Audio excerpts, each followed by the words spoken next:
was born under extraordinary circumstances, and he became an extraordinary man. This is the story of Mr. Zombie, President of the United States, and how he overcame adversity to be a great man. Listen to this program and you're in for a scare.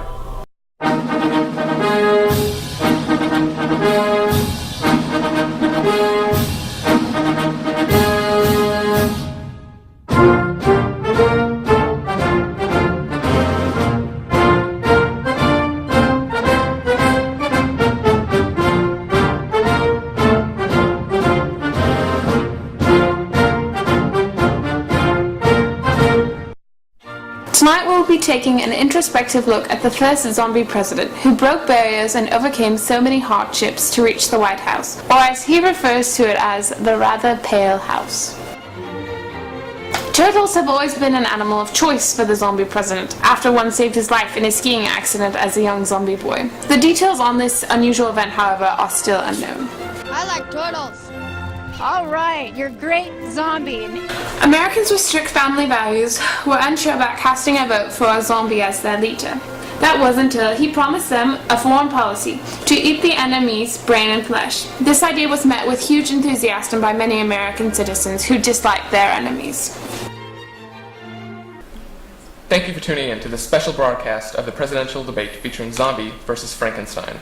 This is a monumental election, and if Zombie wins the presidency of the United States of America, it could make history. I'm Ken Johnson, and I'm going to be moderating this debate tonight. I will allow each candidate enough time to answer the questions. Let's get started.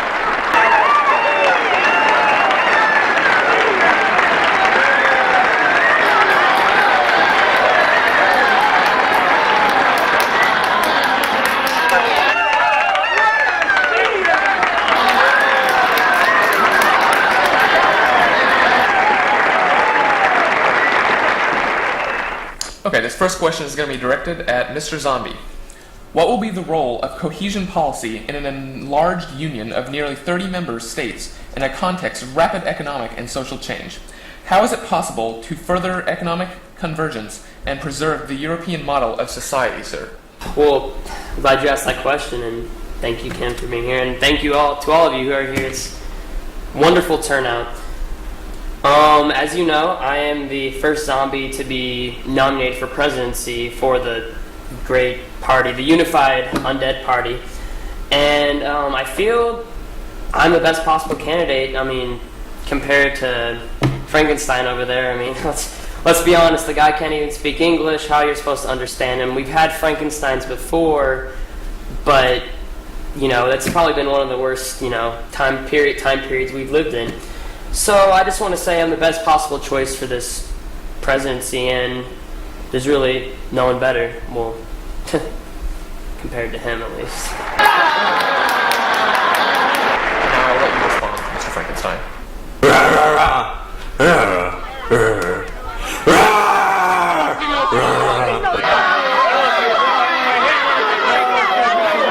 Okay, next question. What should be the priorities to bring about balanced and sustainable territorial development in the nation? Well, I mean, many answers to that. I'll tell you one thing, though.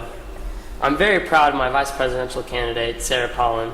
She's just been fantastic throughout this entire experience, and I know there's really no one better, not a better choice for the vice presidency than her. And I know when we do win the office of presidency, she will be on my side, and we will rule this country with great dignity and honor. Okay, this will be the last question. What should be the response to increased needs with regard to the economic, social, and territorial dimensions of cohesion? Well, I'm glad you asked that, and really, it really depends. I mean, if we had someone like Frankenstein in power, we wouldn't have exactly good territorial policies against other people. And I mean, first of all, I mean, have you ever listened to the guy? I mean, have you ever heard Mr. Frankenstein?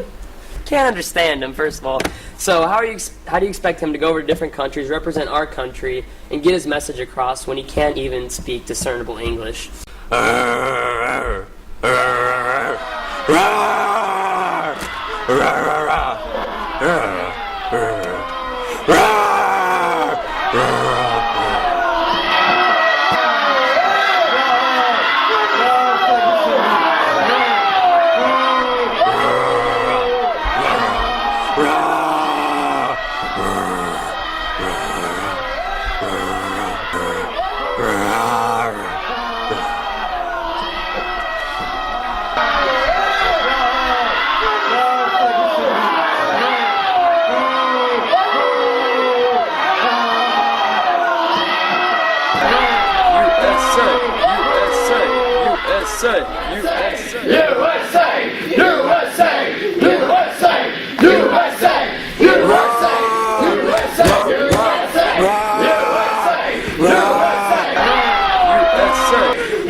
Wow, this is good stuff. We'll be right back. Zombie's election debate versus his opponent Frankenstein was well received and credited as the reason for his winning the presidency.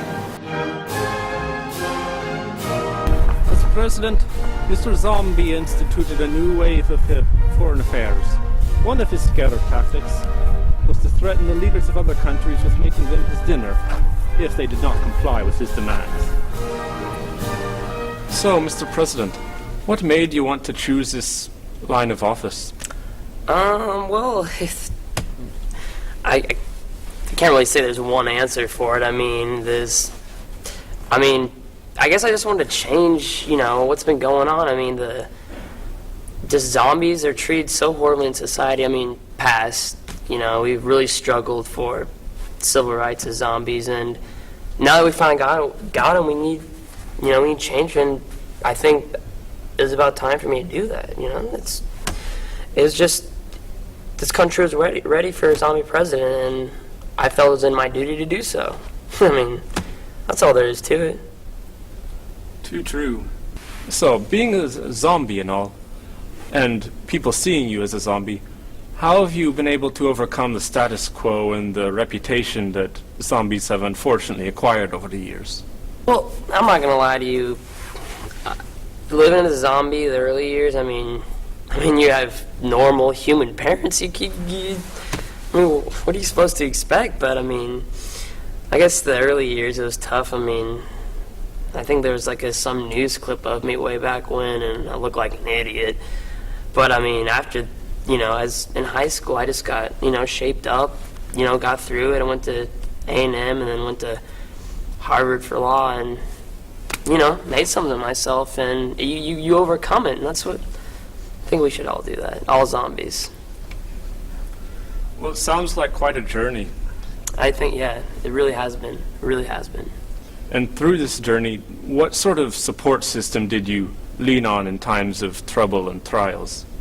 Well, I can't thank everyone, but probably the main support has been my wife.